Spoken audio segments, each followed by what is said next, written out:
السلام علیکم اسٹوڈنٹس، کیسے ہیں آپ سب لوگ؟ ہم نے لاسٹ مرزا غالب کے بارے میں پڑھا تھا، ان کی عادات و خصائل. ٹھیک ہے، آج ہم ان کی غزل پڑھیں گے.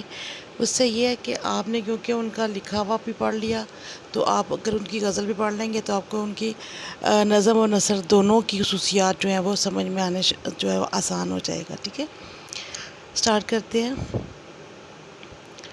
دل ناداں تجھے ہوا کیا ہے، آخر اس درد کی دوا کیا ہے. ہم ہیں مشتاق اور وہ بیزار، یا الہی یہ ماجرا کیا ہے. میں بھی منہ میں زبان رکھتا ہوں، کاش پوچھو کہ مدعا کیا ہے. ہم کو ان سے وفا کی ہے امید، جو نہیں جانتے وفا کیا ہے. ہاں بھلا کر تیرا بھلا ہوگا، اور درویش کی صدا کیا ہے. جان تم پر نثار کرتا ہوں، میں نہیں جانتا دعا کیا ہے. میں نے مانا کہ کچھ نہیں غالب، مفت ہاتھ آئے تو برا کیا ہے.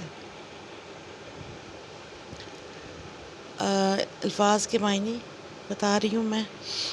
دل نادان، دل نادان سے مراد ہے ناسمجھ دل، ایسا دل جو دنیا کی باتوں کو نہیں سمجھتا. دوا علاج، مشتاق شوق رکھنے والا، بیزار اکتایا ہوا، یا الہی اے خدا ماجرا قصہ،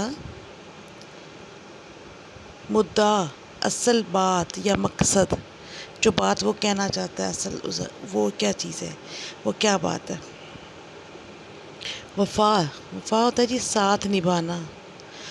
اس سے اوپر کی لائن میں آئے تو امید، توقع. ٹھیک ہے. درویش، اللہ والا بندہ جو ہوتا ہے، فقیر اس کو ہم کہہ سکتے ہیں. ایسا بزرگ جس نے اللہ سے لو لگا لی اس کو درویش کہتے ہیں. صدا آواز، جان اپنی زندگی، نثار کرتا ہوں قربان کرتا ہوں.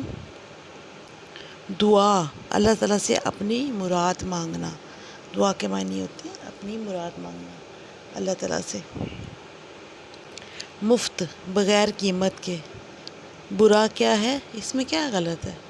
ٹھیک ہے، چلیں جی. آپ لوگوں نے پہلے تو آپ نے یہ غالب کے جو کلام کی خصوصیات ہے یہ آپ نے حسب جو طریقہ ہمارا ہے اس کے مطابق آپ نے اس کو کر لینا ہے.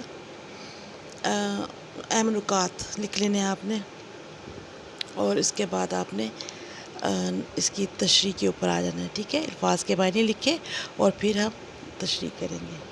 دل ناداں تجھے ہوا کیا ہے، آخر اس درد کی دوا کیا ہے. اے میرے نادان دل، تجھے کیا ہو گیا ہے.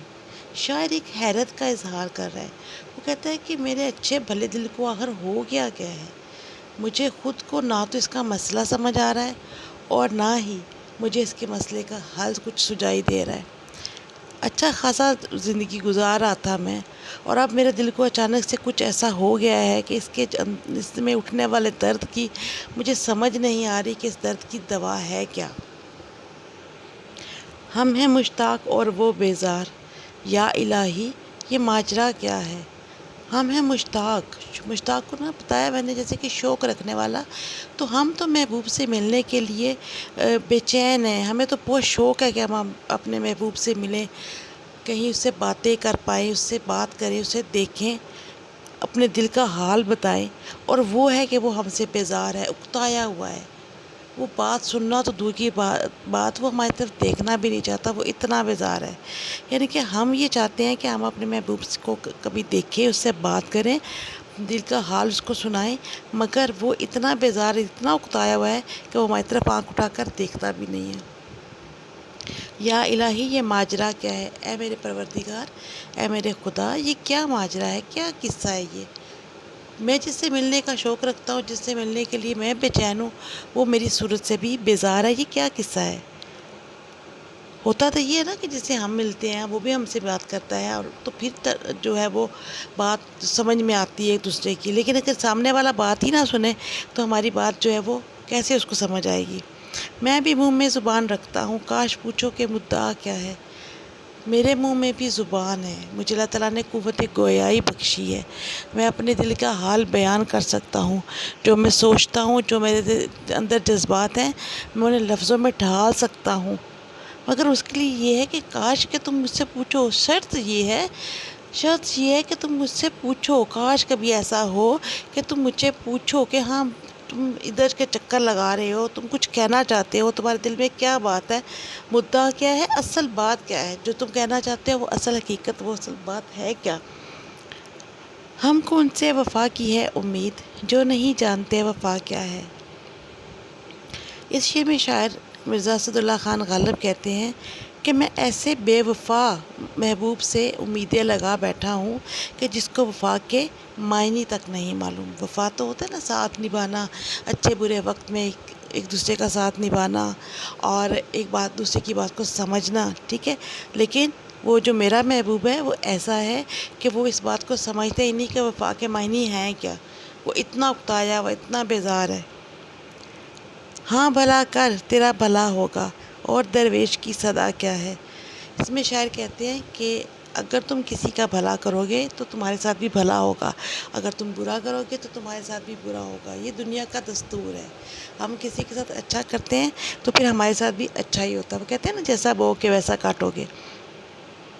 تو درویش انسان جو مطلب ایک بزرگ، ایک فقیر جو صدا لگاتا ہے، شاعر خود کو درویش سے تشبیہ دے رہا ہے کہ میں ایک درویش کی طرح تمہارے در پر آتا ہوں اور یہ صدا لگاتا ہوں کہ تم میرے ساتھ بھلائی کرو تو تمہارے ساتھ بھی یقیناً بھلائی ہی ہوگی، اور یہی میری آواز ہے، اور میری آواز ہے، میری صدا ہے، اور یہی میری پکار ہے، اور یہی بات میں تمہیں سمجھانا چاہتا ہوں کہ تم مجھ سے بے رخی سے نہ پیش آؤ، مگر تم میرے سے بے رخی کا رویہ اختیار کرو گے تو پھر جس کے ساتھ تم بات کرنا چاہو گے وہ بھی تم سے بے رخی کا رویہ ہی اختیار کرے گا۔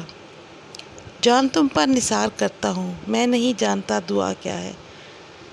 اس شعر میں شاعر اپنی وفا کا اور اپنی نیک دلی کا اور اپنی جو اس محبوب کے ساتھ اس کا لگاؤ ہے اس کا اظہار کر رہا ہے۔ وہ کہہ رہا ہے کہ میں وقت آنے پر تم پر جان نثار کر سکتا ہوں، میں تم سے اتنی محبت کرتا ہوں کہ تمہارے اوپر میں اپنی جان قربان کر سکتا ہوں، جان وار سکتا ہوں۔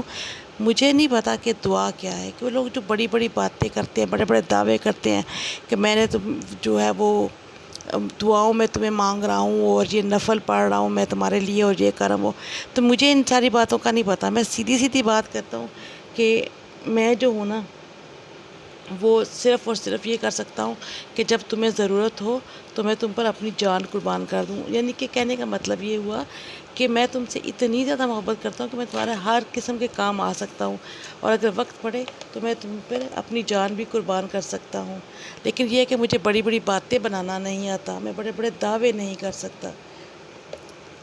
آخری شعر ہے، میں نے مانا کہ کچھ نہیں غالب، مفت ہاتھ آئے تو برا کیا ہے۔ اس میں عجیب عاجزی کا تاثر پایا جاتا ہے کہ غالب کہہ رہے ہیں کہ میں مانتا ہوں، میں جانتا ہوں کہ تمہاری نظر میں غالب کی کوئی اہمیت نہیں، کوئی وقت نہیں، تمہیں غالب کی کوئی قدر نہیں، غالب کے ہونے یا نہ ہونے سے تمہیں کوئی فرق نہیں پڑتا، تمہاری زندگی میں اس کی کوئی اہمیت نہیں، مگر غالب تو تمہارے مفت میں ہاتھ آ رہا ہے۔ اس میں کیا برائی ہے کہ ایک چیز تمہیں مفت میں مل رہی ہے۔